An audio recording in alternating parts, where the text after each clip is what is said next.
जी, दामाखेड़ा में आज हुड़दंगियों द्वारा इतना बड़ा अपराध किया गया, क्या है मामला, पूरा जानना चाहते हैं। आज का दिन बहुत दुर्भाग्य का दिन है। कबीर आश्रम को दामाखेड़ा ग्राम में स्थापित हुए 120 बरस हो गए।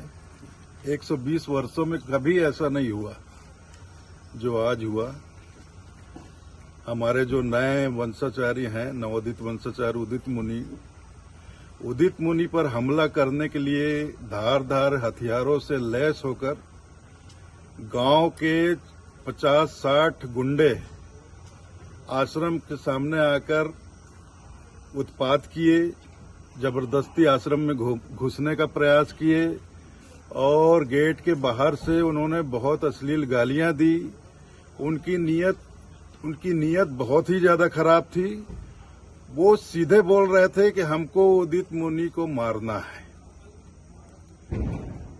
मतलब आज ये हम कबीरपंथियों के लिए इतना गंभीर विषय है, इतना गंभीर मामला है कि एक तरह से वो हमारे कबीरपंथ के भविष्य का कत्ल करने आए थे।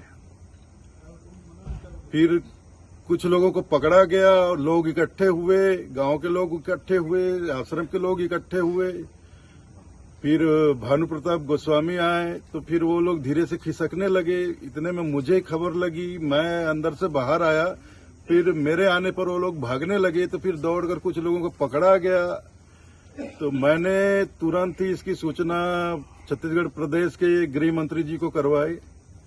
गृह मंत्री जी ने हमारे एसपी साहब, आईजी साहब, कलेक्टर साहब सबको खबर दिया और दामाखेड़ा तुरंत पहुंचने का निर्देश दिया। और गृह मंत्री जी खुद अभी चलकर आए, उन्होंने पूरी जानकारी ली प्रशासन से।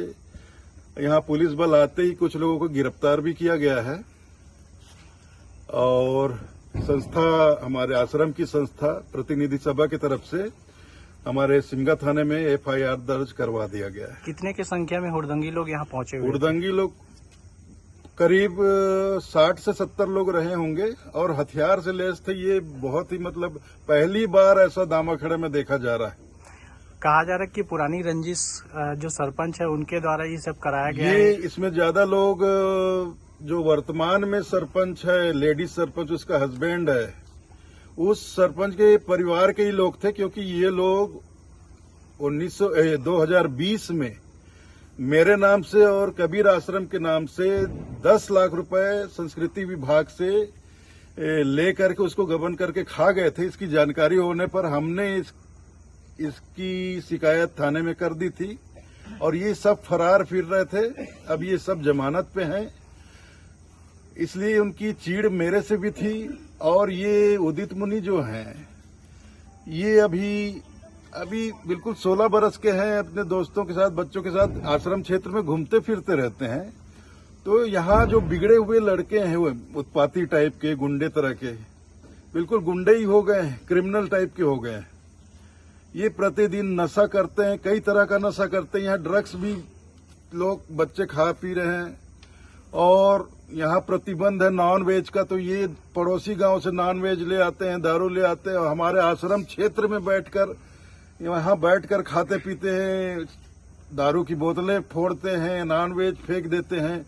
और आश्रम में रहने वाले साधु संत उनको रोकते टोकते तो गाली गलौज करते हैं। उदित मुनि ने भी उनको 3-4 बार रोका टोका, एक बार वीडियो भी बनावा है। तो इसके लिए वो उदित मुनि से चिढ़ गए और आज इसीलिए वो लोग उदित मुनि को मारने के लिए 60-70 लोगों का दल बना के हथियार से लैस होकर आज उन्होंने कबीर आश्रम दामाखेड़ा के ऊपर हमला किया। बलपूर्वक आश्रम के अंदर घुसने का प्रयास किया।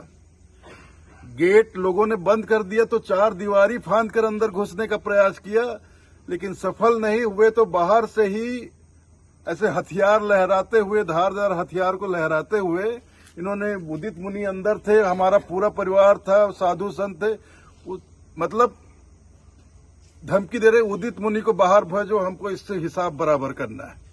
गृह मंत्री जी आए हुए थे, क्या आश्वासन दिए और क्या बोले? गृह मंत्री जी ने जितने भी अधिकारी हैं हमारे जिला में, पुलिस के बड़े से बड़े अधिकारी, सबको निर्देश दिया है कि इस घटना के ऊपर कड़ी से कड़ी कार्रवाई करें और जितने भी दोषी हैं सबको अरेस्ट करें और इस घटना को साधारण बना ले। ये मामूली वाद विवाद की घटना नहीं है, ये बहुत गंभीर मामला है। ये एक पंथ से संबंधित मामला है। अगर कबीरपंथियों को पता चला कि उनके भावी वंशाचार्य के ऊपर हमला करने लोग आए थे, एक तरह से उनको जान से मारने के लिए आए थे, ये वास्तव में वाद विवाद, छोटी मोटी वाद विवाद की बात नहीं है। उनका इरादा ही यही था। वो आज उदित मुनि को मारने के लिए आए थे हथियार लेकर।